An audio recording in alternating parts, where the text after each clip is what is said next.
Esta noite, ao vivo das grandes pirâmides do Egito, respostas incríveis para antigas perguntas, enquanto entramos em câmaras escondidas para solucionar os mistérios das pirâmides. Do outro lado de uma porta misteriosa, sob a tampa pesada de uma tumba perdida, nossas câmeras estarão lá, ao vivo, revelando segredos ocultos há milhares de anos. Primeiro, um antigo cemitério à sombra das pirâmides e uma tumba diferente de todas as outras. Dentro dela, o caixão lacrado mais antigo já encontrado no Egito, seus segredos ainda guardados em pedra. Esta não é uma descoberta comum. É a tumba de um supervisor das pirâmides, um dos principais encarregados de uma das maiores obras da história da humanidade. O que há lá dentro? Uma múmia? Ou um tesouro para outra vida? Talvez pistas sobre como as pirâmides foram construídas. Vamos descobrir quando abrirmos, ao vivo, e solucionarmos o mistério da tumba do supervisor. Em seguida, um dos mistérios mais intrigantes de todos. Quem construiu as pirâmides? Como uma civilização tão antiga poderia construir estas magníficas estruturas? Novos indícios irão surpreendê-los e mudarão para sempre sua maneira de encarar as pirâmides. E, finalmente, no coração da Grande Pirâmide, o maior mistério de todos. Um túnel secreto bloqueado por uma porta de pedra.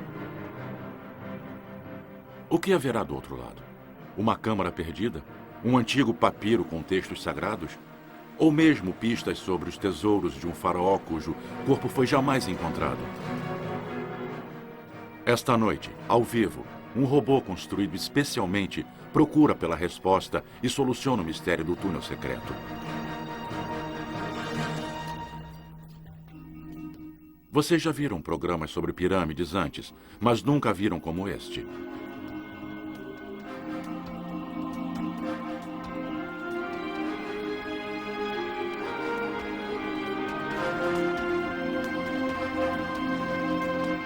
O National Geographic Channel apresenta Pirâmides do Egito, Segredos Revelados. Olá e bem-vindos às grandes pirâmides do Egito. Sou Laura Green para o National Geographic Channel e estou no platô de Gizé, a oeste da cidade do Cairo. Estamos no meio da noite aqui no Egito, mas atrás de mim, iluminado, podem ver um dos marcos mais famosos do mundo, a Grande Pirâmide de Quéops. É uma tumba tão cheia de mistérios que intrigam a todos há milhares de anos. Esta noite exploraremos esses mistérios como ninguém jamais tentou antes e faremos tudo isso ao vivo. Daqui a pouco eu vou entrar no outro lado da pirâmide com uma equipe de arqueólogos que está explorando um túnel misterioso dentro de uma das câmaras. O túnel está bloqueado pelo que parece ser uma porta de pedra. Esta noite nós usaremos um robô especial para ver além da porta e descobrir o que há do outro lado. Antes disso, conheçam o outro apresentador, Jay Chandler, que está a 1.600 quilômetros daqui, em outro sítio neste mesmo platô. Boa noite, eu sou o Jay Chandler. É uma visão espetacular, não? Esta noite em especial parece ressaltar a magia e o poder deste lugar. Eu vou começar explicando onde é que eu estou. Estou 1.600 quilômetros ao sul da Grande Pirâmide, a cerca de 2.400 quilômetros a oeste do Nilo, que fica ali. O oeste era simbolicamente importante para os egípcios. Eles acreditavam que, ao se pôr, o sol iniciava uma viagem noturna pela terra dos mortos e renascia toda manhã no leste. Aqui fica uma cidade dos mortos, uma necrópolis. Os arqueólogos estão descobrindo aqui ossos de homens e mulheres que construíram as pirâmides, mas algo mais importante pode estar acontecendo hoje dentro de uma tumba de pedra. A cerca de 3 metros abaixo da superfície existe um sarcófago de pedra. É o mais antigo sarcófago lacrado já encontrado no Egito. Esta noite tentaremos abri-lo com a ajuda dos arqueólogos e talvez encontrar os restos mortais de um homem de 4.500 anos. Parece que os antigos egípcios eram obcecados pela morte, mas, na verdade, eles eram obcecados pela vida e pela vida após a morte. As pessoas enterradas neste cemitério corriam contra o tempo para construir uma tumba luxuosa antes que o faraó morresse e antes que o sol se pusesse para sempre.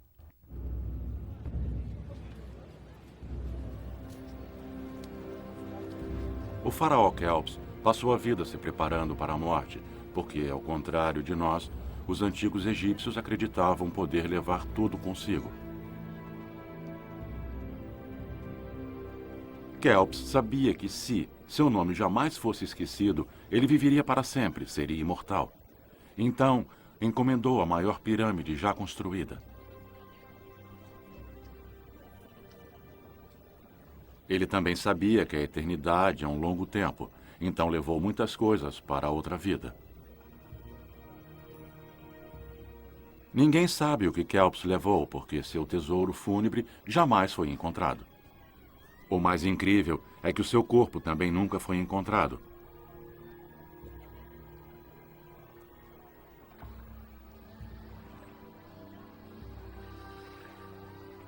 Os faraós levavam coisas incríveis para outra vida. A maior parte em ouro. Joias de todos os tipos, móveis, jarros dourados, caixas folhadas a ouro e muito mais.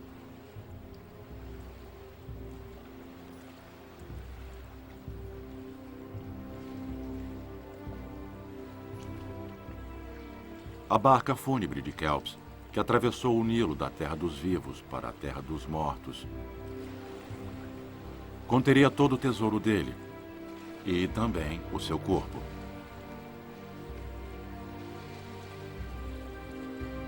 Ele precisaria de ambos para viver para sempre e seriam colocados na tumba mais grandiosa já construída. Mas onde estão eles agora? Esse talvez seja o maior mistério da Grande Pirâmide. Será que sua múmia e tesouros ainda podem estar lá dentro? Esta é a Grande Pirâmide de Quéops. Eu andei 400 metros de onde eu estava.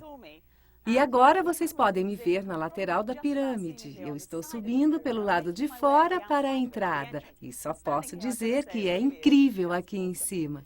Ao ver a pirâmide de Quéops, você não consegue deixar de pensar onde estão o corpo e o tesouro dele.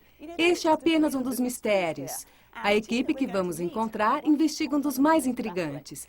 Esta é a entrada da Grande Pirâmide. A entrada original foi bloqueada quando enterraram o faraó. Este túnel aqui foi aberto há cerca de 1000 anos e leva ao que supõe ser a câmara fúnebre de Quéops. Mas para eu chegar à câmara onde está toda a equipe, eu terei que passar por vários túneis bem no centro da pirâmide. Eu estou chegando ao primeiro túnel e vou subir essa escada de pedra onde toda a equipe tenta desvendar o grande mistério do túnel secreto. Este mistério foi explorado pela primeira vez em 1992, quando um robô alemão feito por Rudolf Gandenbrink explorou a passagem de 20 centímetros quadrados com uma câmera. 60 metros adiante, a equipe alemã ficou surpresa com o que viu. O túnel estava bloqueado. A pedra não parecia ter caído lá, parecia ter sido feita para bloquear o túnel. Mas por quê? Será que os egípcios queriam proteger alguma coisa? Ela leva a algum lugar? E o que eram aquelas coisas parecidas com alças? Poderia ser uma porta? Fascinado por este túnel e pedra misteriosos, o Dr. Zahi Hawass, diretor de antiguidades do Egito e explorador residente da National Geographic, sonhava descobrir o que havia atrás dela. Passei toda a minha vida esperando por isso. Com o patrocínio da National Geographic Society, um robô especial foi encomendado para o trabalho. É um dispositivo original que pode transportar várias ferramentas e câmeras. O motor elétrico impulsiona 2 grupos de esteiras em cima e embaixo para maior tração. Ele também pode se expandir ou encolher, dependendo da altura do túnel. A equipe explora o túnel com o robô há semanas. Ele está pronto para a tarefa, mas não será fácil. A pedra fica a 60 metros da entrada de um túnel íngreme, e chegar lá é apenas parte da batalha. É mesmo uma batalha. Esta é a primeira parte da jornada. Estou sem fôlego. Acabo de subir 36 metros nessa escada íngreme. Mas valeu a pena. Pois estou no coração da Grande Pirâmide. Estou no que chamam de Grande Galeria. Vocês podem ver o teto alto de pedra. Estas escadas levam ao local onde estava o sarcófago de Kelpis, conhecido como Câmara Fúnebre. Mas eu não vou até lá. Eu vou entrar neste túnel atrás de mim, que leva à Câmara da Rainha. Apesar do nome, a Rainha de Kelpis nunca foi enterrada aqui. Ninguém sabe para que ela serve. É um dos mistérios que esperam desvendar hoje. Estou a 15 metros da Câmara. Há cerca de 5 milhões de toneladas de pedra à minha volta. Estou cercada por pedras. Por isso, vou seguir com cuidado. No fim deste túnel, nosso grupo de arqueólogos e cientistas esperam para lançar o robô especialmente feito com esse propósito. Antes disso, vou descer este degrau. Quero que conheça alguém muito importante, o diretor das pirâmides. Na verdade, o maior arqueólogo do Egito, Dr. Zahi Hawass. Prazer em vê-lo. Bem-vinda ao meu belo país, o Egito e as Muito pirâmides. obrigada. Deu trabalho chegar até aqui, mas eu consegui, Eu sei. afinal. Estamos dentro da Câmara da Rainha. Eu quero ir para lá. Onde está o robô? Quero que você veja bem. Este é o robô. Impressionante. É isso que vai desvendar o mistério, afinal. É ele que vai entrar no túnel. Mas esta é a câmera que vai passar pela porta. Tirar a fotografia e mostrar o que há atrás dela e que vai fascinar a todos. Não podemos esperar. Podemos lançar o robô agora? Ele vai passar por esta pequena abertura. Por isso, vamos mandar o robô e não você, Laura. Nós vamos saber mais sobre o robô mais tarde. Ele precisa caber neste túnel de 20 centímetros quadrados. O senhor pode me dizer o que vai acontecer quando o robô subir o túnel? O que vai acontecer é que o robô vai desvendar o mistério.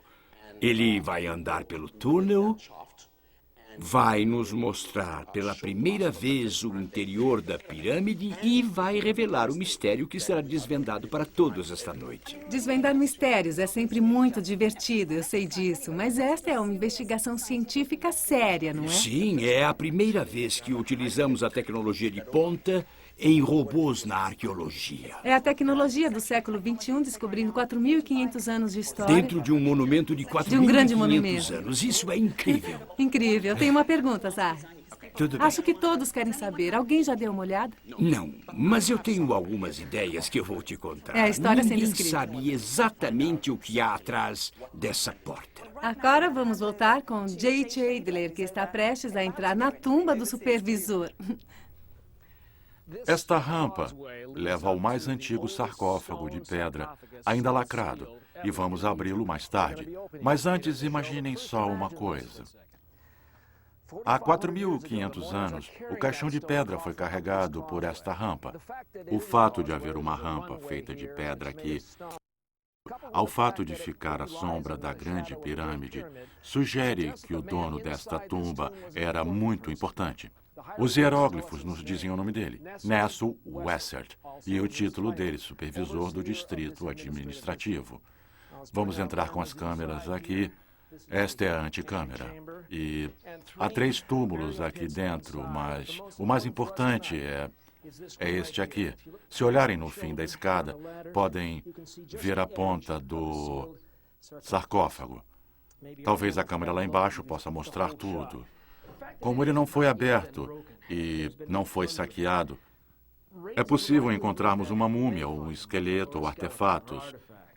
Mas, mesmo que seja apenas poeira de 4.000 anos, as descobertas feitas neste sítio estão finalmente respondendo à pergunta: quem construiu as pirâmides?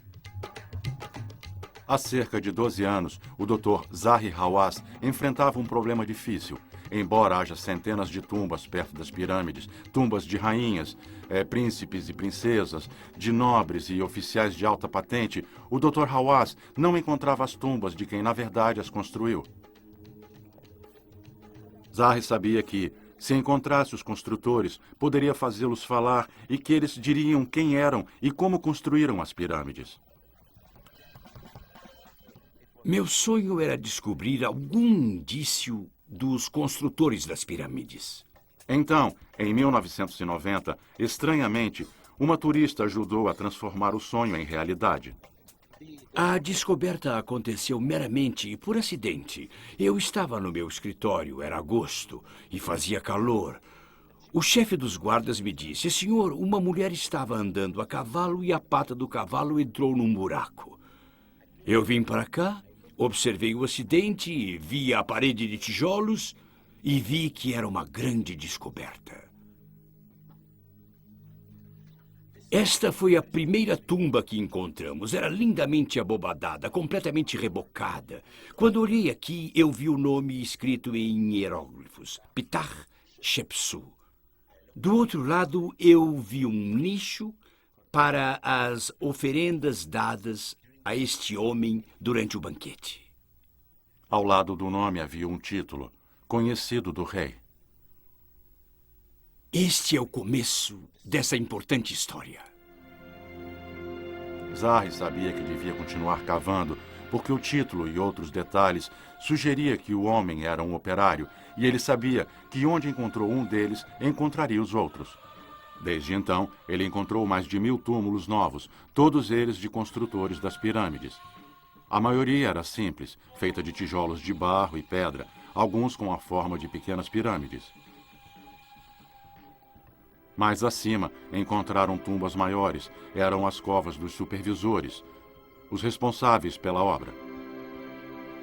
Era uma descoberta magnífica. Nas tumbas dos supervisores havia muitas informações, não apenas nomes, mas o mais importante, os títulos dos mortos. Agora o Dr. Hawass podia criar um diagrama para uma das obras mais incríveis do mundo.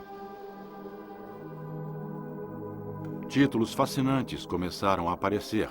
Supervisor dos carregadores de pedras. Supervisor do lado oeste da pirâmide. Cada um revelava novos detalhes sobre a organização egípcia. Neste lugar, todos os dias são emocionantes para nós. Quando descobrimos uma tumba com hieróglifos, esta diz que este era o encarregado dos operários. Encontramos o supervisor dos artesãos e o supervisor dos oficiais, o homem responsável pelo porto. Todos esses títulos são únicos, por isso cada tumba aqui tem um lugar no meu coração. Os supervisores deixaram algo além dos títulos. Deixaram muita cerveja.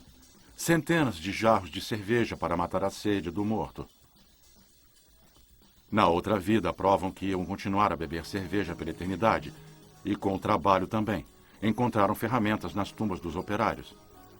Esta ferramenta era usada por artistas para entalhar o rosto de uma estátua, para deixá-la lisa, para fazer o rosto ou as pernas da estátua.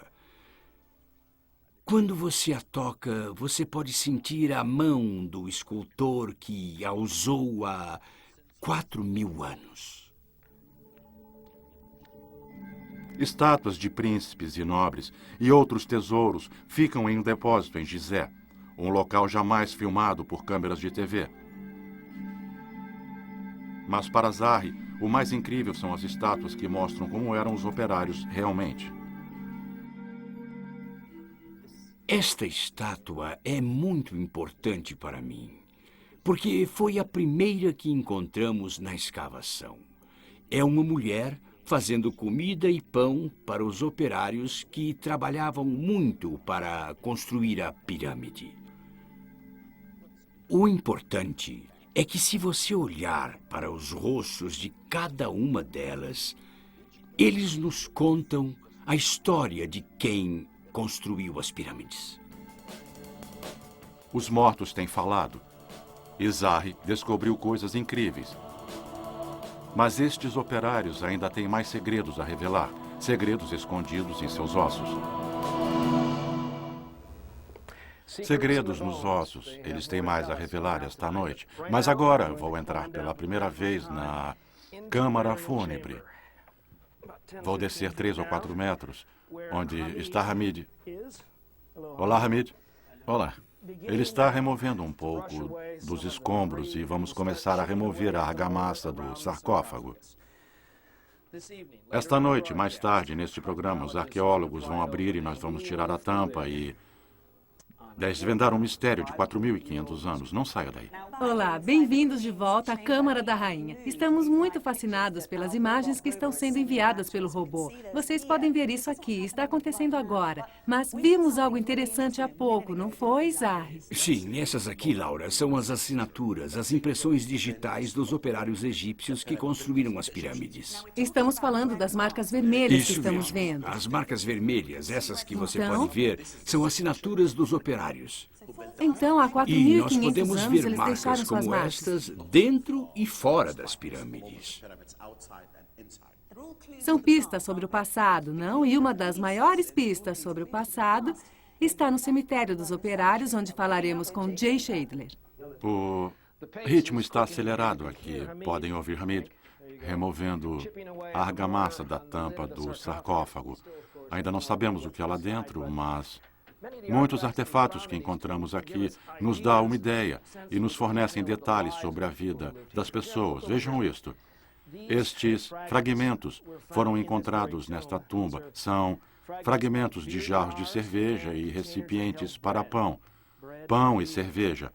É um excelente começo para outra vida. É importante nós nos lembrarmos esta noite que, apesar de falarmos da tumba e do cemitério, o arqueólogo Mark Lehner já fez outras descobertas incríveis neste mesmo sítio. Existe uma outra mina de ouro arqueológica logo abaixo das tumbas dos operários. Aqui, o egiptólogo Mark Lehner descobriu uma mina. Mas não foi fácil encontrá-la. O Dr. Lerner começou a mapear o platô das pirâmides completamente nos anos 80.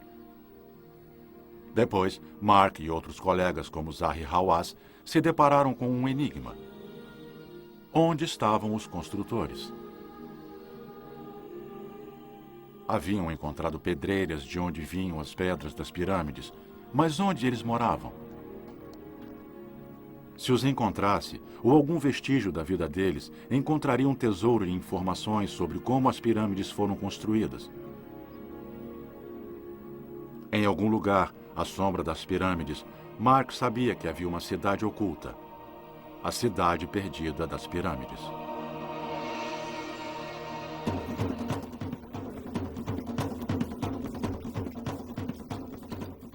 Quando começamos a escavar, não sabíamos o que esperar. Havia muitas pirâmides e tumbas, mas não sabíamos como as pessoas viviam. Quando você reúne milhares de pessoas para construir uma pirâmide, qual a marca que isso deixa? A menos de 1,5 km da Grande Pirâmide, perto de um subúrbio do Cairo, ele encontrou essa marca. Em uma de nossas primeiras temporadas de escavação, uma escavadeira, uma máquina, fez um buraco no sítio e quase atingiu 3 contêineres de cerâmicas. Eles apareceram sobre uma superfície de cinza negra, tão consistente que a chamamos de veludo negro. Sabíamos que deveria ser uma antiga padaria, pois nos desenhos das tumbas eles se representam fazendo pão em grandes potes, como os que encontramos nesta padaria. Mas ninguém nunca tinha visto uns tão grandes. Eles são cônicos por dentro e deviam modelar os pães que os vemos carregando nas cenas de oferendas nas tumbas. Havíamos visto as cenas nas tumbas, mas nunca tínhamos encontrado uma padaria como essa antes. Empolgados com a descoberta, eles expandiram o sítio e ele continuou crescendo. Os restos de um muro levavam a outros mais, em uma rede de prédios de tijolos e ruas ordenadas. Em um segundo arqueológico, eles descobriram um sítio maior que 6 campos de futebol. Além de ser um dos maiores sítios escavados no Egito, ele era o mais estranho. Os arqueólogos nunca haviam encontrado uma cidade assim. Não esperávamos estas ruas separando fileiras de galerias. Não pareciam moradias nem acampamentos. Nunca tínhamos visto algo assim. Mark ficou mais intrigado quando a mesma coisa voltava a aparecer. Uma padaria após a outra.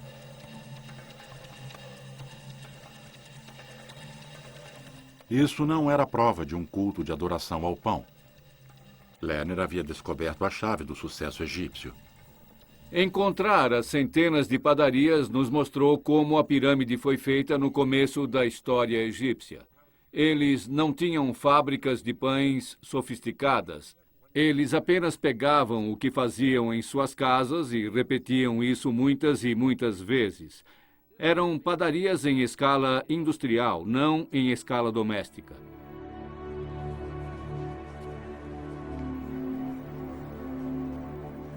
Através das padarias, pudemos vislumbrar o mundo dos construtores das pirâmides. Um lugar onde o pão era a dieta básica. As padarias forneceram um modelo para entendermos todo o complexo projeto das pirâmides. Centenas de padarias para milhares de operários que carregavam milhões de pedras para a pirâmide de seu faraó.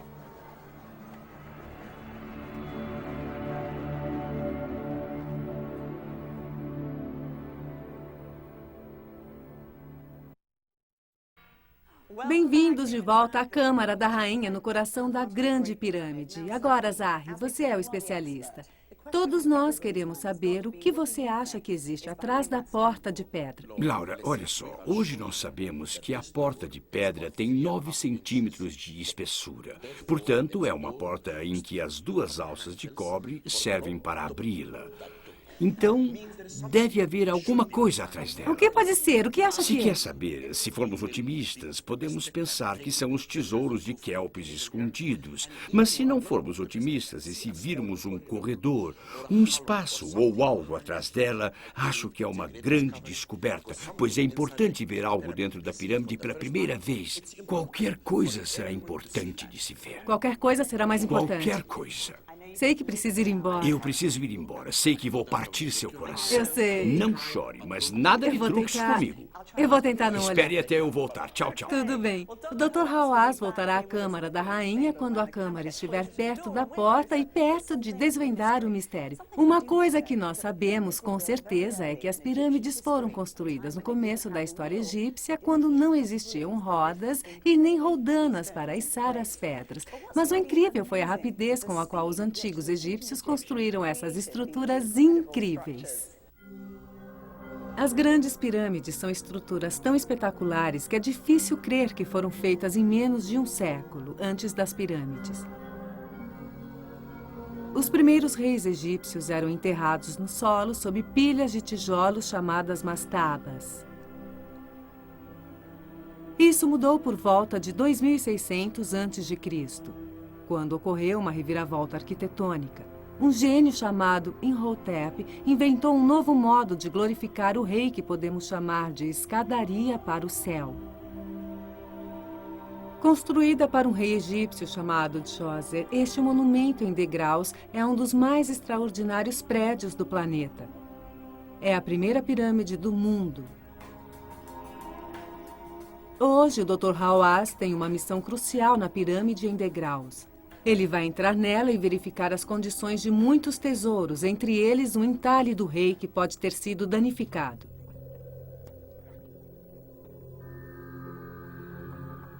Ele desceu em um labirinto. O arquiteto não construiu uma só pirâmide enorme para Djoser, mas também um palácio subterrâneo para a eternidade.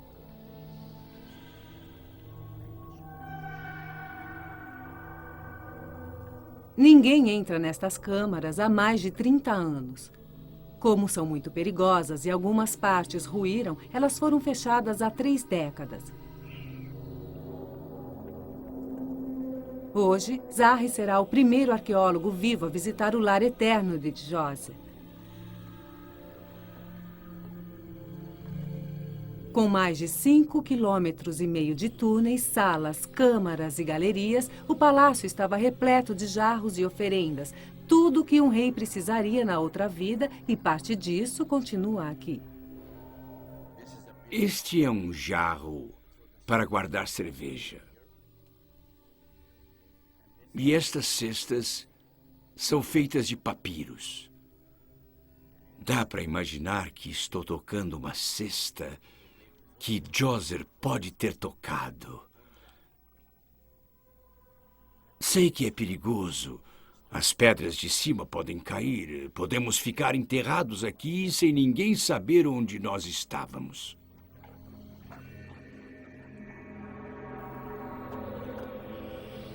Na base de um túnel imenso, Zahri chega à câmara fúnebre de Djoser.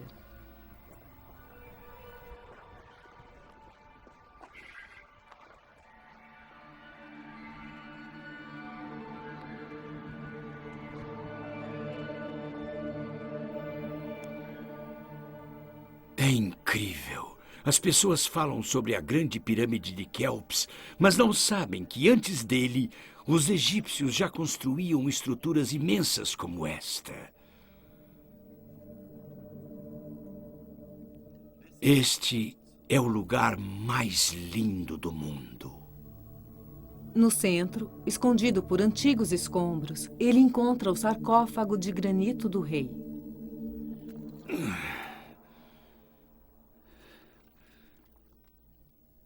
É muito pesado. Acho que pesa mais de 20 toneladas com a tampa. Este é o local de descanso deste grande rei. Mas o corpo de Djoser não está lá dentro. Na verdade, o corpo dele nunca foi encontrado. Zahri continua explorando e no fim de um corredor ele encontra o que procura. Uma grande imagem do rei, entalhada numa porta mágica. Djoser passaria por esta porta para entrar na outra vida. Incrível. Para Zahri, este é um momento emocionante. Nada disto era para ser visto pelos vivos. Hoje é um dia muito importante em minha vida. É maravilhoso. Zahri pode voltar para o século XXI e para o reino dos vivos sabendo que os tesouros estão bem. Talvez mais do que qualquer um, Zahri compreenda o valor da pirâmide em degraus. Sua criação foi como um relâmpago para os antigos egípcios, desencadeando um estouro de 100 anos de construção de pirâmides. Nesse período, o grande faraó Snefru, pai de Quéops, resolveu um problema intrincado que é importante para o programa de hoje. Ele descobriu como construir câmaras e túneis dentro de uma sólida pirâmide de pedra. Mark Lerner, um dos maiores especialistas em pirâmides, veio para a primeira pirâmide de Snefru para revelar como solucionou o problema. Séculos antes de os romanos aperfeiçoarem o arco, como os egípcios evitavam que o enorme peso da pirâmide esmagasse a câmara fúnebre do rei embaixo. Para construir uma câmara mais acima na pirâmide sem que o peso dela esmagasse a câmara, eles colocavam consolos nas paredes laterais. Eles avançavam cada trecho de alvenaria alguns centímetros a mais que o trecho abaixo, até que a câmara se fechasse sobre si mesma. Assim, o peso da pirâmide não ficava sobre a câmara do rei. Com essa inovação, o corpo de Snefru pôde ser colocado mais alto, mais perto das estrelas e da vida eterna após a morte. Enquanto eles estudavam como colocar o corpo mais acima, as laterais da primeira pirâmide de Snefru desabaram. Os operários ainda não sabiam construir uma pirâmide com laterais lisas que não desabassem. Então, Snefru começou a construir outra. Esta se chama pirâmide dobrada, devido à sua ligeira curvatura para cima. Hoje, os inspetores de Zahri fazem a verificação anual.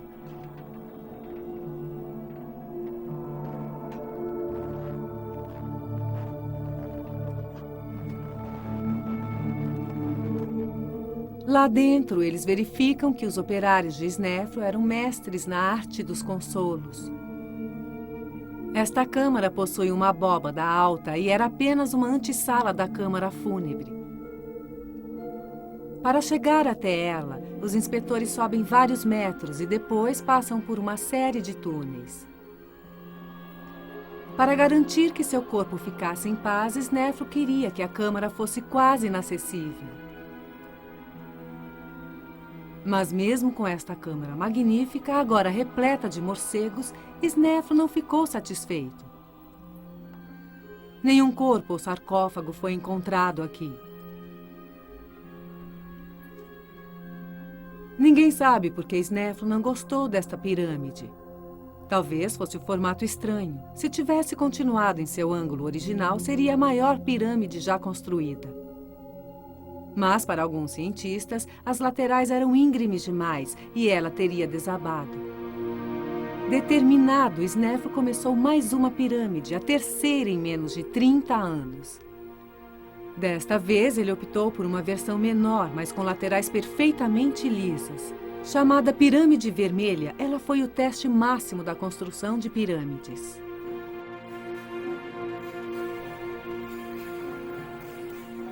Mas foi o filho de Snefru, Kelpis, quem construiu a maior de todas as pirâmides.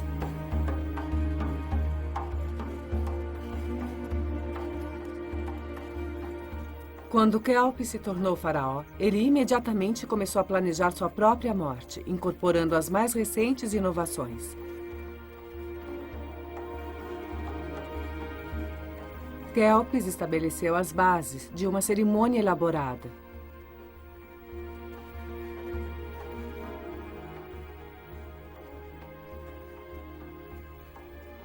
Então, a construção de uma das futuras 7 maravilhas do mundo poderia começar.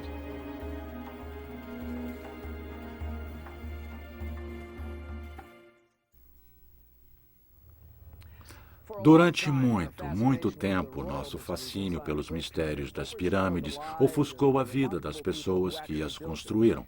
Mas foi aqui que muitas delas foram enterradas. O Dr. Hawass, em particular, se interessou em estudar este local e as vidas delas. Quando ele chegar, e ele já está a caminho, ele já vai chegar, ele vai supervisionar a abertura do sarcófago de Neso-Wessert, nosso homem de 4.500 anos. Em virtude dele ser um supervisor das pirâmides, Neso-Wessert devia saber precisamente como elas foram construídas. Uma pergunta sem resposta há milhares e milhares de anos. À medida que a nova pirâmide de Kelpis subia, um labirinto era construído lá dentro. A obra se tornou complexa, como um xadrez tridimensional.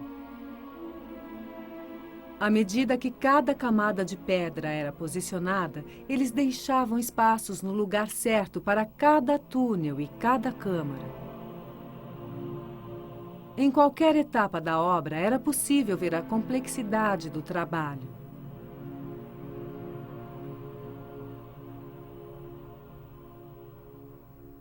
Alguns espaços interiores são imensos. A grande galeria, um túnel enorme que leva à câmara de Kelpis, tem mais de 9 metros de altura e quase 43 metros de comprimento. Na entrada da câmara do rei, foi construído um dispositivo engenhoso para deter assaltantes.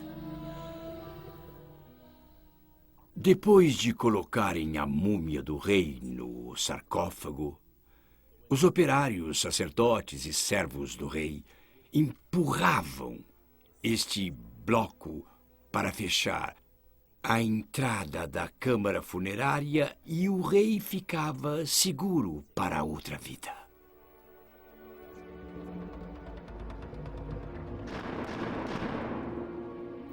Os blocos foram removidos há muito tempo, provavelmente por assaltantes. Do outro lado fica a câmara fúnebre.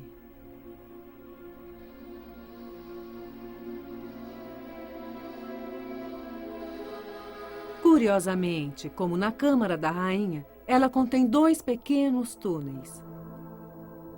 Eles podem ter relação com o espírito de Kelpis, que estaria preso no enorme sarcófago.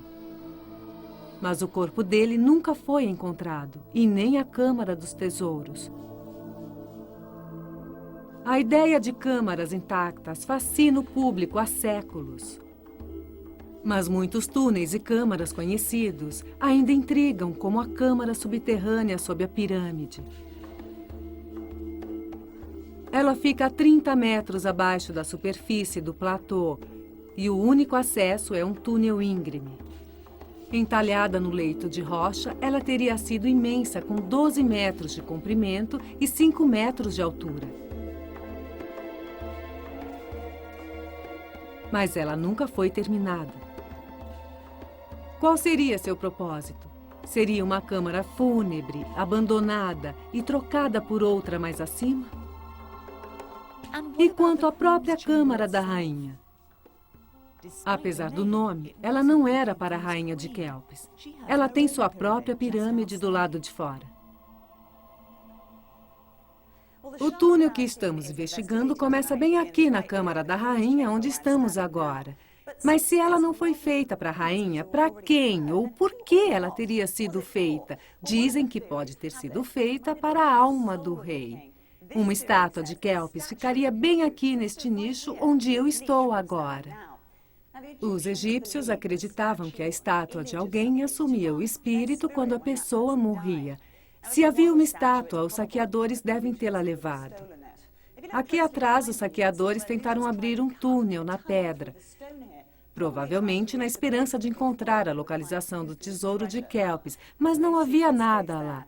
Esta noite, talvez encontremos um novo espaço na pirâmide, se for isso que estiver atrás da porta de pedra. As investigações dependem principalmente de uma máquina incrivelmente construída. Meses atrás, antes do começo da expedição, especialistas trabalhavam em Boston, Massachusetts. Eles enviam robôs aos locais mais inacessíveis do mundo. Projetar um para subir 60 metros em um túnel na pirâmide mais famosa do mundo foi até para eles um trabalho incomum. Parecia um desafio. O verdadeiro desafio, o fascínio da pirâmide é uma coisa com a qual qualquer engenheiro gostaria de se envolver. A primeira tarefa foi testar um protótipo do robô para ver se ele conseguia subir o túnel. Ele só tem que andar 60 metros, mas tem que chegar até a pedra com equipamento suficiente para ver o que há atrás dela. E tudo precisa caber em um robô que vai subir um túnel de 20 centímetros quadrados. Tamanho é documento. Quando se está na metade do caminho e você diz, puxa vida, se eu tivesse uns 20 ou 30 centímetros a mais, eu poderia fazer tudo diferente. Quanta carga temos agora? Não será fácil. Olha aí. Eles precisam treinar sobre a areia, pedras soltas e outros obstáculos.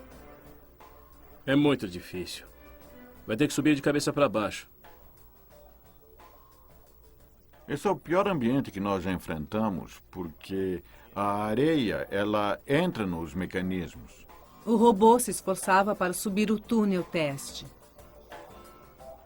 O peso simulava 60 metros de cabos que o robô terá que arrastar atrás de si.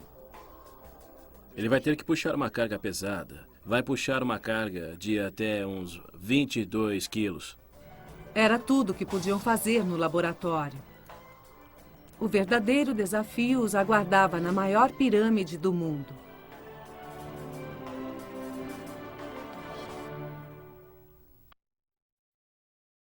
Esta é a grande pirâmide. Estamos dentro dela em um lugar chamado Câmara da Rainha. O robô já subiu 3/4 do túnel secreto, cerca de 55 metros.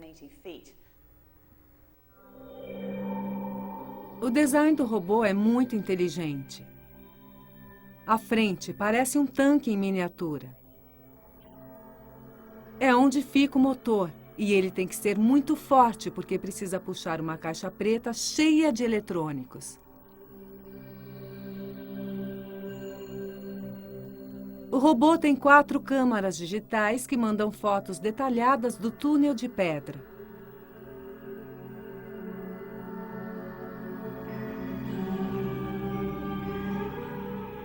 O líder do grupo, Mike Basset, ainda não conseguiu controlar o robô via controle remoto. Vou ter que ficar brincando de videogame por uns dias. Mas ele logo pega o jeito e começa a avançar pelo túnel numa velocidade de 1,5 metro por minuto. Finalmente, depois de andar cerca de 54 metros, afinal, eles conseguem ver a porta de pedra. É a porta, já dá pra ver, olha só. Mas chegar até ela seria difícil. Bem na frente do robô existe um degrau. Ele tem 5 centímetros de altura, mas para o tamanho do robô é uma grande escalada. Bom, nós ainda não conseguimos passar. É um degrau muito alto, ele é irregular e está num ângulo estranho. Vai ser muito difícil manobrar e conseguir tração. Por mais que tentassem, o robô não passava. Após vários dias e muitos ajustes, eles finalmente conseguiram. Muito bem. É isso aí. Legal. Mas então, algo saiu errado. O robô está caindo.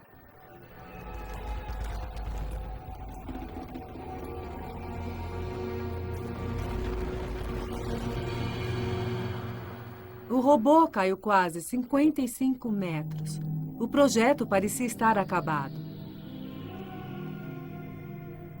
Mas, incrivelmente, o robô sobreviveu quase intacto e eles descobriram a razão do seu defeito. Um pino de metal quebrou, a correia perdeu contato com a parede e o robô despencou. No dia seguinte, com um novo pino e alguns ajustes, o robô subiu a parede com facilidade. Minutos depois, Zahri consegue dar a primeira olhada na pedra com suas intrigantes alças de cobre. Olha só como a pedra é lisa. Ela é linda. Ela é muito uma bonita. bela imagem mesmo. Era a imagem mais detalhada que já tinham conseguido e logo fizeram uma descoberta que os atormentou. Por esse vão, na parte de baixo, dá para ver as sombras e dá para ver claramente que esta pedra está num sulco vertical na parede lateral. E isso é uma ótima notícia, porque é o que se faz quando se monta uma porta para que ela escorregue por cima para fechar. Então, a especialista Maggie Waters nota substâncias curiosas na frente da pedra. O que você acha que é? Eu acho que deve ser argamassa. Eu acho que foi colocado aí de propósito. O fato deles terem selado essa pedra com argamassa mostra que isso é um espaço. Eu tenho certeza de que essa pedra pode ser removida, com certeza. Eu também acho. Podia ser removível quando construíram, mas a argamassa deve ter trancado a pedra para sempre. Isso quer dizer que a única forma de ver o que há do outro lado é fazer um buraco pequeno para introduzir uma câmera. Isso teria que esperar que o robô fosse redesenhado e reconstruído em Boston. E isso só serviu para aguçar ainda mais o apetite de ver o que estava atrás da pedra. A equipe voltou para cá há 2 semanas com um novo robô e o batizou de Explorador de Pirâmides 2.0. Uma das inovações foi uma rampa para subir o degrau. Ela não ficará no túnel para sempre e será removida no fim da investigação. Vamos lá? A equipe queria descobrir o máximo possível sobre a pedra. Seria uma porta? Ela se move? Ou seria um bloco sólido? Mais que tudo, queriam ver além dela. Mas só se pudesse minimizar os danos à pedra. Eles já haviam tentado olhar por todas as fendas que existem, como a que fica no canto, mas nenhuma dá acesso ao outro lado. Nesta viagem, o robô iria levar um instrumento para medir a espessura da pedra. Para uma leitura precisa, o robô teria que empurrá-la com até 18 quilogramas de força. Pronto. Ajustando, reajustando. Pronto. Além de medir a espessura, ele verificou se a pedra se movia. Mas ela nem se mexeu. Então, notícias incríveis.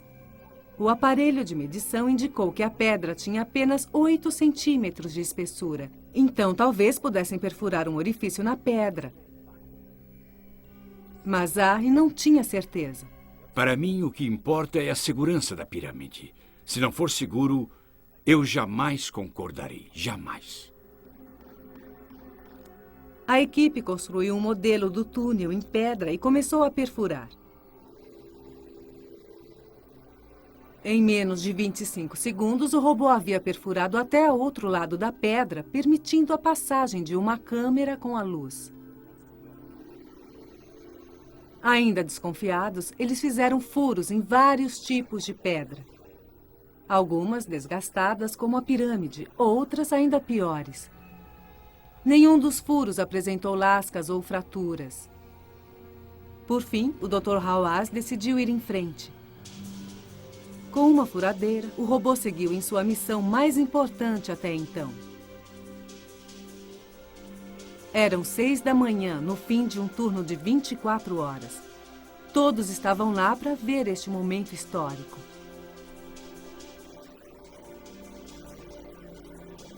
Eles sabiam que teria que ser perfeito.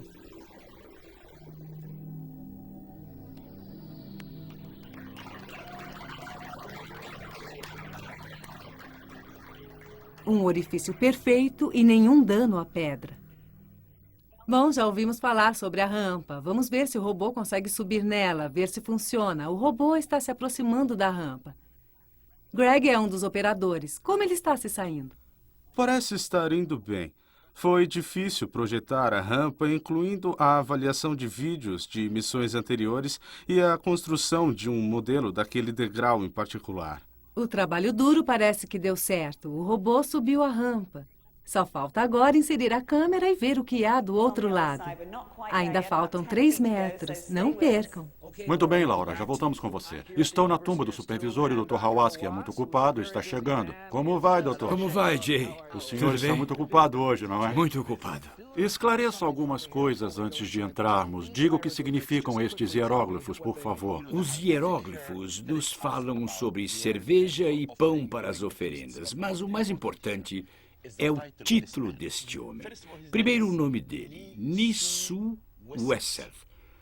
E o título dele está escrito nesses hieróglifos aqui. Significa supervisor do distrito administrativo. O que isso quer dizer?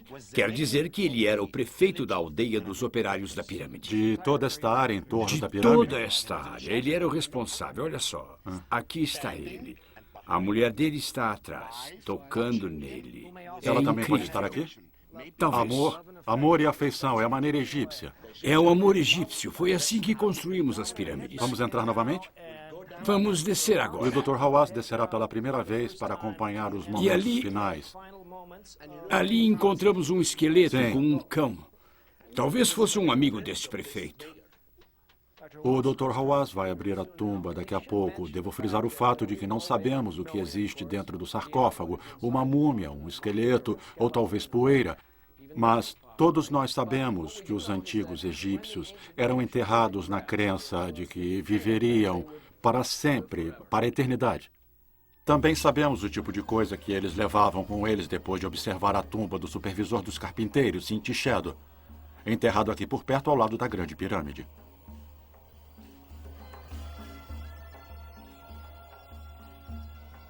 Ser enterrado aqui tão perto do rei com certeza aumentava as chances dele na eternidade. Como supervisor, Intishedo podia pagar especialistas em enterro. Ele levou muitas estátuas para a cova, cada uma pintada e entalhada na pedra. Sua imortalidade dependia das estátuas que, colocadas dentro da tumba, serviriam como dublês de espírito. As estátuas, jarros de cerveja e outros artefatos nos deram detalhes-chave sobre os construtores. Mas os detalhes mais importantes na tumba de Intishedo, assim como os dos outros trabalhadores encontrados no cemitério, estão nos seus ossos. Intishedo e os demais operários enterrados aqui conseguiram a imortalidade graças aos cientistas egípcios atuais.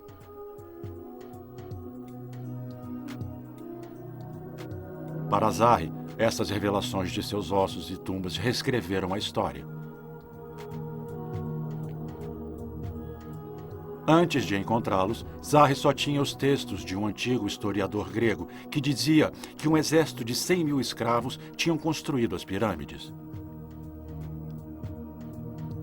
Mas descobertas novas da especialista em ossos, doutora Asa Mohamed Sari Eldin, contradizem os gregos. A doutora Asa sabe ler os ossos e eles contêm as histórias dos antigos operários.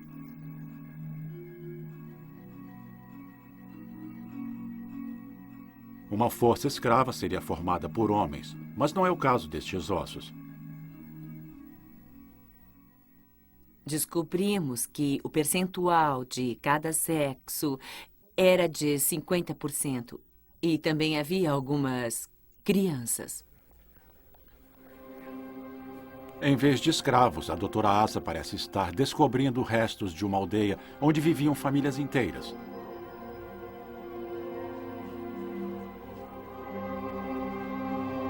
E os ossos contam uma outra história sobre esse lugar.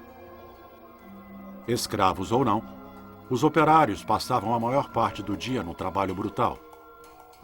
Raios-X dos ossos antigos revelam um grande desgaste. Muitas das juntas foram destruídas pela pressão. E a ideia de trabalho árduo deve ter começado no Egito, onde existem muitas colunas vertebrais danificadas. Esta aqui está bem curvada, e isso devido à compressão das vértebras, especialmente estas duas vértebras estão bem desgastadas.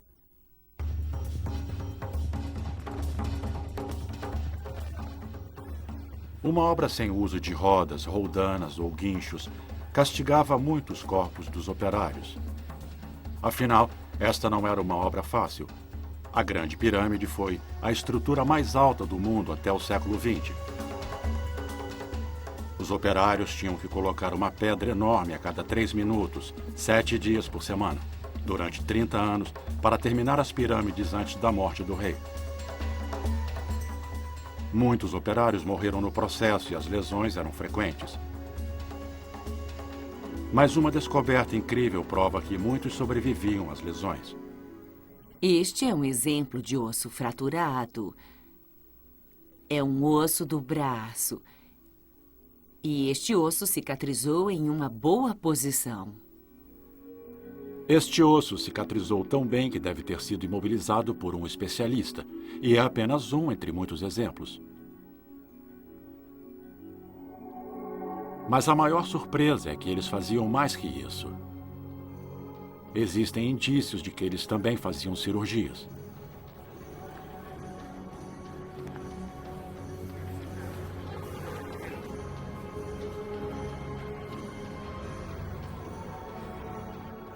Quando o peso de uma pedra esmagava um braço, só havia uma solução médica: amputação.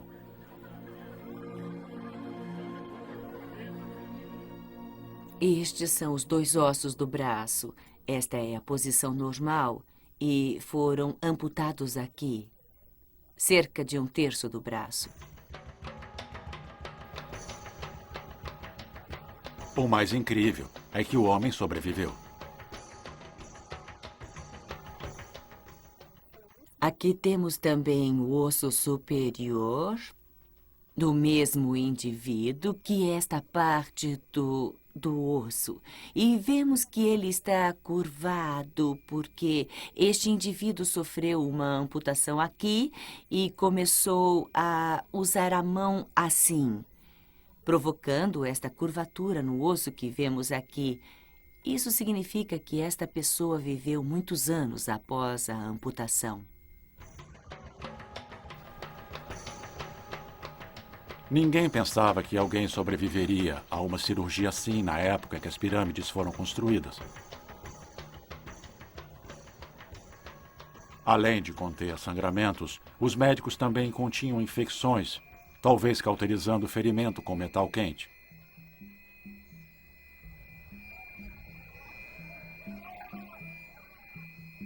Será que tratariam escravos tão bem? É improvável. Os cuidados mostram como os operários eram valiosos e o quanto esta obra de construção real era importante para o Egito. De volta aqui na Câmara da Rainha, muita emoção e tensão. Estamos nos aproximando da porta. Bem-vindos de volta à tumba do supervisor. Se a câmera puder mostrar aqui embaixo, eles já removeram a argamassa ao redor da tampa, dos dois lados. O Dr. Hawass disse que há impressões digitais na superfície da tampa. Jay, eu posso sentir o dedo do meu ancestral, do operário que fechou o sarcófago. É a mão do homem que fechou o caixão. Essa é a impressão do homem Eu que fico fechou o caixão. emocionado. São as impressões do homem que fechou o sarcófago. E o senhor é que vai abri-lo? Vamos abri-lo esta noite. Muito bem. O resto da argamassa logo será removido, não é? Estou terminando agora. Estamos terminando de remover isso aqui. Muito bem. Não sabemos exatamente quem é o homem dentro desta tumba, mas sabemos que ele não era um conselheiro real. É mais provável que Nesto Wesser devia usar um colar indicando sua patente. Pode ter trabalhado como um quartel-mestre, fornecendo suprimentos e especialmente a comida para os operários. Ele pode ter sido um tipo de prefeito na cidade perdida que Mark Lerner descobriu. E talvez saiba as respostas para os enigmas de Lerner.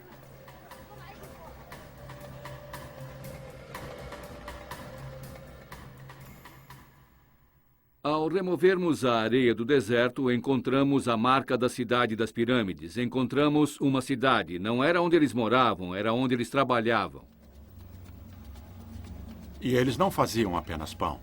Estavam preparando comida para alimentar um verdadeiro exército. Nas escavações das ruínas da cidade das pirâmides, encontramos milhares e milhares de pedaços de ossos de boi.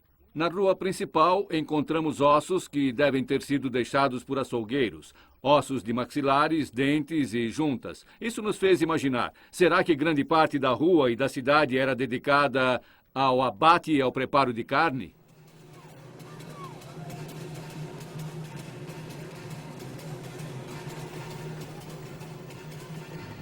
Havia ainda mais segredos sobre a comida nas ruínas. Para encontrá-los, Lerner mandou cavar ainda mais fundo. Cada milímetro de areia tirada do sítio é peneirado e catalogado.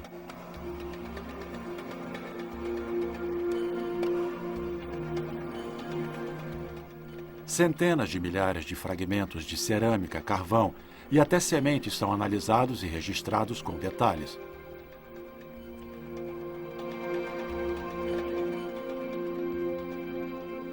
A recompensa do trabalho chega com mais uma revelação. Parece que os operários não comiam só pão e carne. Parece a espinha de um peixinho. Uma entre milhões de espinhas de peixe encontradas no sítio. Então, além de cortar a carne, os operários da cidade traziam milhares de peixes do Nilo e os salgavam e secavam em escala industrial.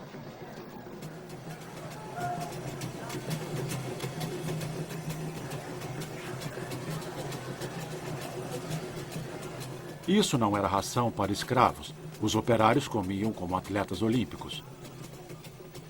Há ossos de boi para alimentar milhares de pessoas que comiam carne todo dia por décadas durante o período que levaram para construir as pirâmides de Gizé.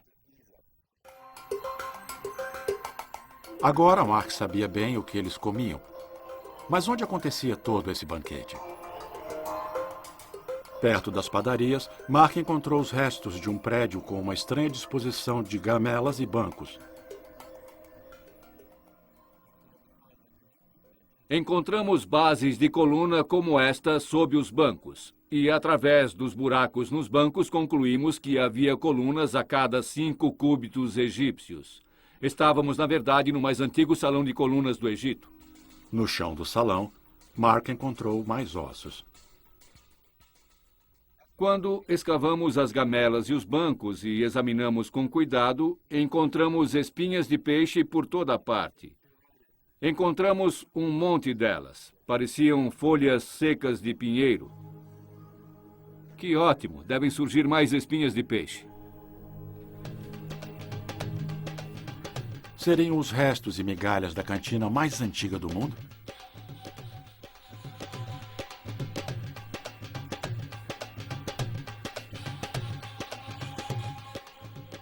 Talvez os operários viessem comer aqui após um dia de trabalho extenuante.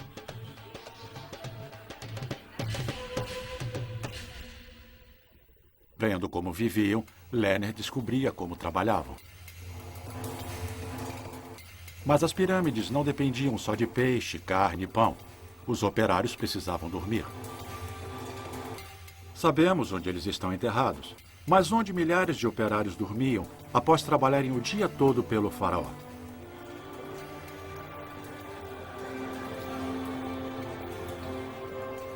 O homem-deus que seria enterrado nesta pirâmide.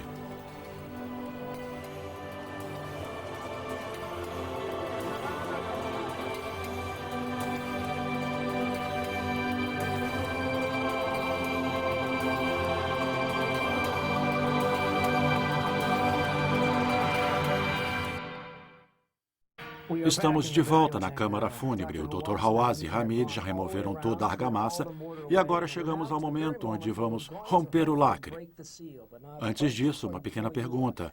Uma pergunta sobre a maldição da múmia. Não existem provas científicas, Mas perto de nós existe uma inscrição que diz: se você tocar nesta tumba, será devorado por crocodilos. Mas Sei. não se preocupe, só vou mover esta tampa um pouco. Mas será que não existe...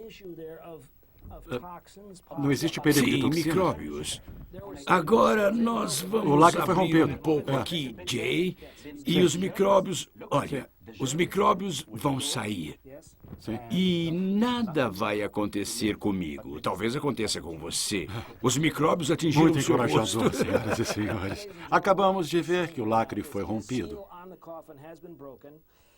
Isso permite que o ar de 4.500 anos saia, seja liberado um pouco e Exatamente. depois vamos abrir. Vamos abrir agora, Dr. Zahi, nesse Vamos momento? abri-lo e será emocionante. Esse tipo de arqueologia cuidadosa não era comum no século XIX. Os exploradores geralmente usavam dinamite quando estavam atrás de tesouros. Embora Dr. Zahi prefira uma técnica mais sutil, foi uma campanha de explosões no século XIX que resultou em uma das maiores descobertas já feitas nas pirâmides.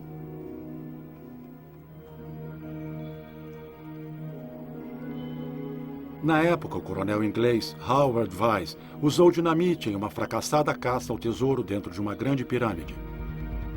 Em vez disso, ele descobriu várias salas secretas, uma em cima da outra, em cima da sala fúnebre do rei. Existem 5, e elas são chamadas de câmaras mitigadoras, construídas para distribuir o peso sobre a tumba do rei. É só através do canal que Vyse explodiu que o Dr. Hawaz consegue entrar nessas salas secretas. Existem tesouros aqui, mas são difíceis de encontrar. Nos últimos 2 séculos, centenas de visitantes escreveram nomes nas paredes. Mas entre eles, os egiptólogos fizeram uma grande descoberta. Grafites hieroglíficos feitos por quem construiu a pirâmide. Eles revelam que elas foram construídas por grupos de trabalho. Cada grupo consistia de 1.000 operários. E eles dividiam os grupos em pequenas unidades chamadas filos. Filo é uma palavra grega que quer dizer tribo. Cada tribo consistia de 200 operários. O filo era dividido em grupos menores, que recebiam nomes como Grande, Verde, Resistência e até mesmo um chamado de Perfeição. Talvez os grupos competissem entre si e tivessem espírito de equipe. É um detalhe crucial para compreender a rapidez da obra. Mas os egiptólogos ficaram mais fascinados ainda com o grafite encontrado na câmara mitigadora superior.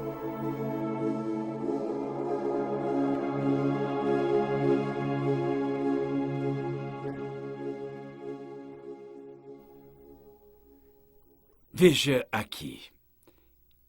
É a primeira vez que vemos o nome de Kelps aqui dentro da pirâmide.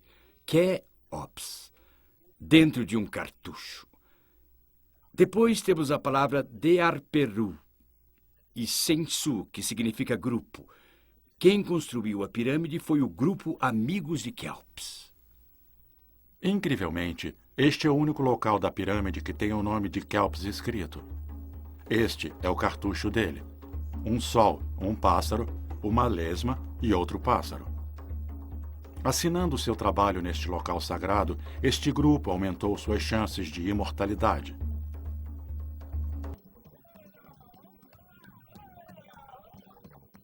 Dividir os operários em grupos revelou como os planejadores organizavam seus homens. Isso pode ajudar McLennan a solucionar um problema. Além das padarias, açougues e peixarias nas ruas da cidade das pirâmides, havia prédios estranhos e grandes, com aposentos tipo galeria. Os egípcios criaram o boliche, mas estas não são as pistas de boliche. A princípio, não sabíamos o que era. Era muito estranho e não era o que esperávamos. Esses quartos longos seriam usados na produção de comida? O que os operários faziam aqui? Então, certa manhã, Mark teve uma ideia. Essas galerias com mais de 18 metros de comprimento podiam ser dormitórios. Talvez fosse aqui que os operários dormiam. Se elas eram dormitórios, será que era aqui que os grupos Perfeição e o grupo dos amigos de Kelps dormiam? Além de trabalharem juntos, os grupos podiam dividir o mesmo alojamento. Esta teoria deixa Mark com mais uma dúvida. Ele acha que a obra empregou apenas 25 mil operários. Há espaço para 2.000 nos dormitórios. Então, onde os outros dormiam? É possível que todo o canteiro de obras fosse um acampamento. Pode-se imaginar que os trabalhadores deviam acampar por toda a pedreira e até na pirâmide.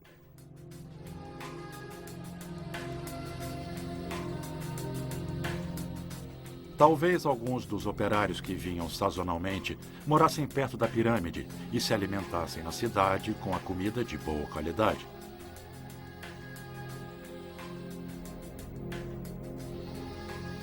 Mas supervisores como Nessu Essert, cuja tumba abriremos daqui a pouco, e os especialistas da obra não deviam acampar. Onde eles moravam? O cenário de Mark ainda estava incompleto, mas isso iria mudar.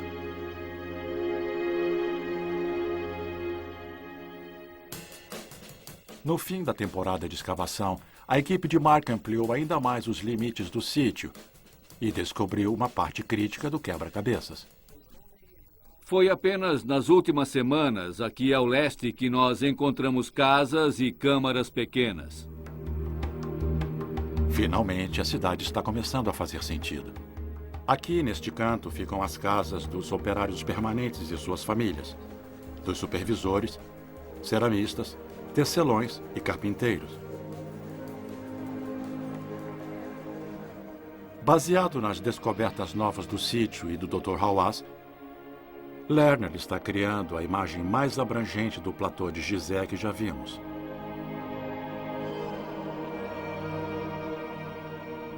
A primeira cidade industrial do mundo, cercada por casas de artesãos e suas famílias, um acampamento para operários sazonais e um incrível projeto de construção. É um retrato da ascensão do poder no Antigo Egito.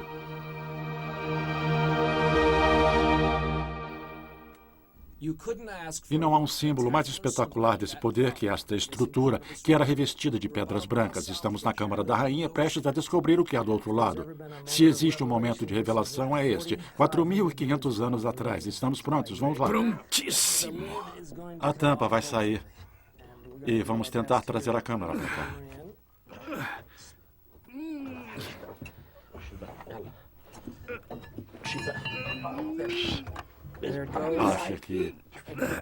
Acha que é um esqueleto? Nossa! Meu Deus, é um esqueleto. Meu Deus. Diga o que está vendo, Zara. Estou vendo um homem descansando lindamente. O esqueleto está aqui. Parece ser um homem. Como sabe? Posso ver olhando para aquela parte. Este é o Nisu Uesert. O crânio está em perfeito estado. Parece Isso que ele está deitado de lado, não é verdade? Sim, ele está de lado. E isso foi há 4.500 anos. Eu esperava encontrar cerâmicas que seriam usadas na outra vida, mas não. As cerâmicas foram encontradas do lado de fora. Do lado de fora. Encontramos jarros de cerveja, que ele beberia na outra vida. Encontramos formas para pão e as coisas típicas daquela época. O fato dele estar virado para o leste significa alguma coisa? Sim, ele está olhando para o sol nascente. Mas o mais importante que as pessoas devem saber é que estas são as impressões digitais dos operários, dos egípcios que construíram as pirâmides. Isso vai calar a boca de todos os idiotas que falam sobre civilizações perdidas e outras bobagens. Este homem está intacto. Na quarta dinastia, a mumificação era muito rara. Fale sobre isso. Isso foi 1000 anos antes do rei Tutankhamon? Sim, cerca de 900 A anos mumificação antes. era algo Eu experimental, encontrei não era? uma múmia perto da Grande Pirâmide, mas era apenas uma máscara. Uma mulher. A chamamos de Mona Lisa. Mas veja isto.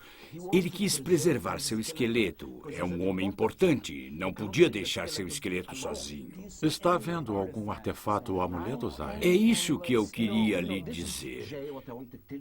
Certo, Eu não quero mexer nisso agora. certo. A arqueologia precisa ser muito cuidadosa na documentação.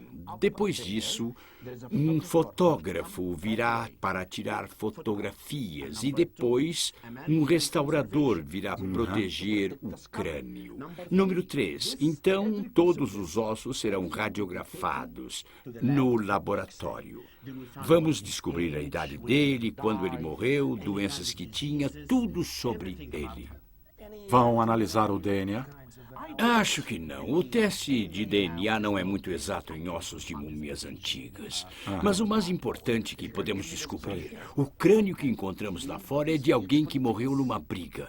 Eu posso limpar esse lindo rosto e pedir a ele que diga ao mundo que os egípcios foram os construtores das pirâmides. É uma mensagem de Nisu Uesert. Acho Estou que é uma feliz das coisas por este homem que ter quero guardado destacar, seu doutor, corpo. que os egípcios não eram uma cultura escrava, de forma alguma, não é verdade? Isso é muito importante. E sabe o que faltaria aos escravos? Sentimento. E as pirâmides tinham que ser construídas com amor. Era isso que o senhor esperava encontrar? Era exatamente isso que eu esperava. Vendo o crânio dele, eu posso vê-lo vivo na minha frente, dizendo ao mundo que os egípcios eram iguais a nós. Agora começa a arqueologia mais difícil. Mas uma descoberta incrível, eu nem acredito. Talvez haja mais na Câmara da Rainha. Fiquem conosco. Finalmente, ficamos sabendo o que há dentro da tumba, mas o Dr. Hawass teve que voltar à Grande Pirâmide, onde nós esperamos que ele veja o que há atrás da porta de pedra em instantes. Mas e quanto a este homem de 4.500 anos? Se ele dirigia a cidade dos operários, ele faria isso de um palácio ou de um outro prédio? Mas onde ele está? O arqueólogo Mark Lerner pode ter a resposta. Da extremidade sul deste sítio, Lerner encontrou restos de 2 muralhas de pedra separadas pela distância de uma calçada atual. Era raro encontrar pedra na cidade de tijolos.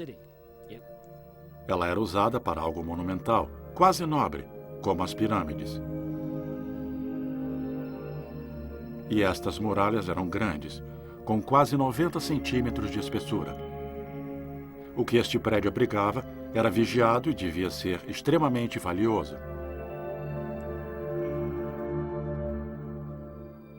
Estas 2 muralhas, com os cantos aparecendo, sugerem que o que encontramos antes era apenas um complemento do prédio principal. Ou seja, este era o prédio mais importante do sítio. Mas o que era? Seria a última parede de um prédio real? Eles encontraram indícios de que eram fragmentos do lacre real usado para fechar sacos de grãos ou jarros de vinho. Enquanto eles escavavam dentro das muralhas de pedra, a história entrou em seu último ato. Nos últimos dias, estamos escavando esta grande área retangular cheia destes escombros e pedras que você vê aqui. E quando removemos os escombros, encontramos semicírculos que foram feitos de lama. Eram silos redondos com certeza, e havia uma série deles. Temos dúzias deles, um ao lado do outro, e eles deviam ser usados para armazenar grãos. Mas por que os silos seriam tão importantes para eles? Estes silos, dentro das imponentes muralhas, personificam o centro da cidade perdida e também de todo o complexo das pirâmides. Há 4.500 anos a comida era escassa e os grãos eram como o ouro, controlados cuidadosamente e protegidos. Os grãos eram o motor que impulsionava o projeto, a base da dieta básica, o pão. Se não houvesse pão, não haveria pirâmides. Nos silos de grãos, dentro do prédio real, era onde Nessuth Western devia trabalhar. Verificar a quantidade de grãos podia ser uma tarefa diária. Seu dever mais importante era garantir os grãos para alimentar os operários, para ter certeza de que a pirâmide ficasse pronta antes da morte do rei.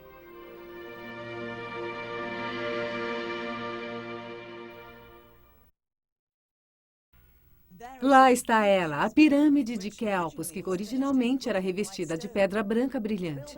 A construção foi um desafio colossal. A pirâmide era um local sagrado, construído de acordo com crenças religiosas. E isso pode explicar o propósito dos túneis. Existem 2 túneis semelhantes na Câmara do Rei, mas a diferença é que eles têm saída para o exterior. Então, por que estes túneis aqui não são abertos da mesma forma que os outros? Zahri e Meg Waters decidiram, então, escalar a pirâmide para ver melhor. A Grande Pirâmide tem cerca de 140 metros de altura. E escalando-a, vemos como os blocos são grandes. Zahra e Meg vão até o ponto onde os túneis da câmara do sarcófago deveriam sair. Na metade do caminho. Estamos perto daquele túnel agora. Sei. Mas os arqueólogos em Gizé procuraram por toda a Certo. superfície sul e não encontraram qualquer indício do túnel que tem saída para o exterior. Sabe para que serviam os túneis? Eu acredito, na minha opinião, o túnel sul funcionava. Era um corredor simbólico para a alma do rei e para o deus Sol Ra. Simbolicamente, os egípcios achavam que a alma do rei passaria pelo túnel.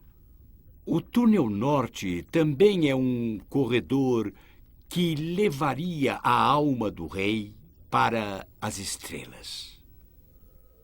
O papel dos túneis devia ser muito importante, porque construí-los foi incrivelmente difícil. Eles não foram feitos após o término da pirâmide. Como vimos, eles foram feitos à medida que a pirâmide subia. E por que o rei precisava de túneis especiais? A alma dele não podia sair pela porta comum? O egiptólogo Rainer Stadelmann acha que o rei se recusava.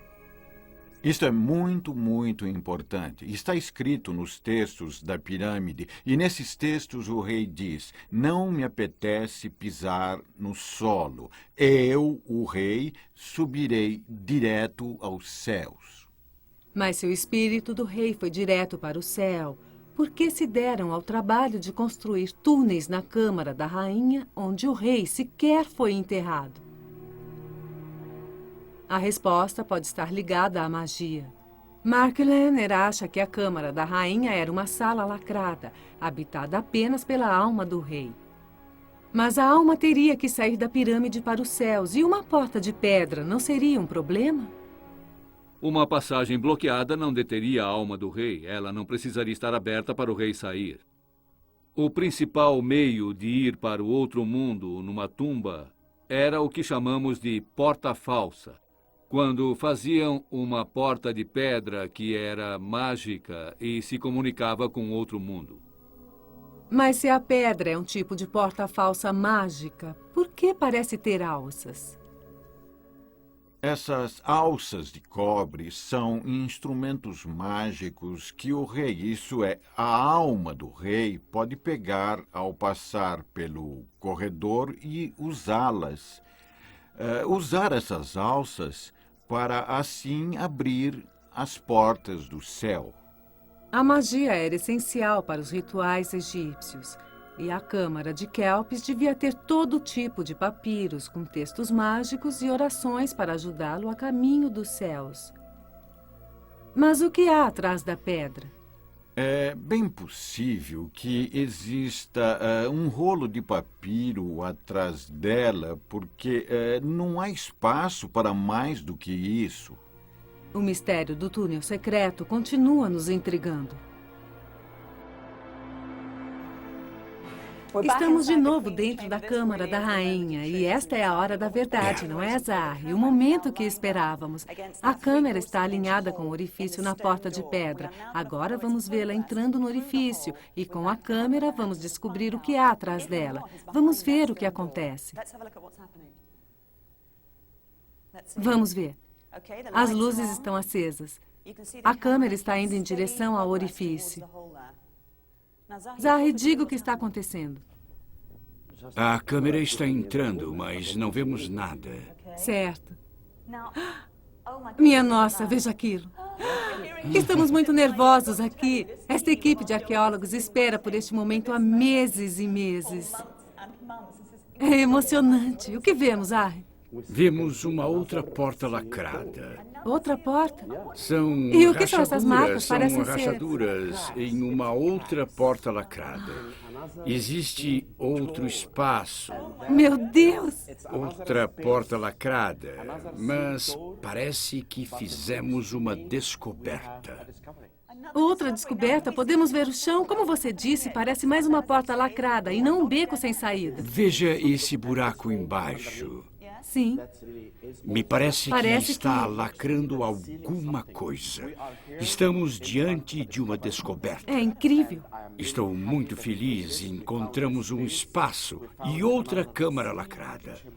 É incrível. É a primeira vez que um espaço é encontrado aqui É dentro. mesmo. Que é encontrado aqui dentro há 130 anos. Eu sei, Laura, eu sei. Isto é muito importante. Estou orgulhoso. Desvendamos o primeiro mistério da pirâmide de Kelpis. A pergunta é, o que vai acontecer agora? Agora estudaremos isto e descobriremos como desvendar mais segredos. Isto é muito importante. E isso nos mostra como os antigos egípcios eram excepcionais. Faz ideia do objetivo daquela porta? Por que Não duas portas? sei, mas parece que há alguma coisa importante escondida aqui. É claro que a investigação terá que continuar e a National claro. Geographic trará novas informações assim que descobrirmos, mas teremos que nos despedir agora da Câmara da Rainha. Laura, boa sorte. Fez um bom trabalho. Obrigada para você Parabéns. também. Voltamos com o Jay. Tchau, tchau. Tchau. Ah, que noite, não? O trabalho de registro e análise do que encontramos já começou desde que este projeto foi concebido. Todos da National Geographic sabiam que estávamos envolvidos num experimento do século XXI, uma mistura de ciência e de TV ao vivo. Elas podem ser companheiras estranhas e sabemos disso. Afinal, a ciência exige paciência, TV ao vivo deseja experiência.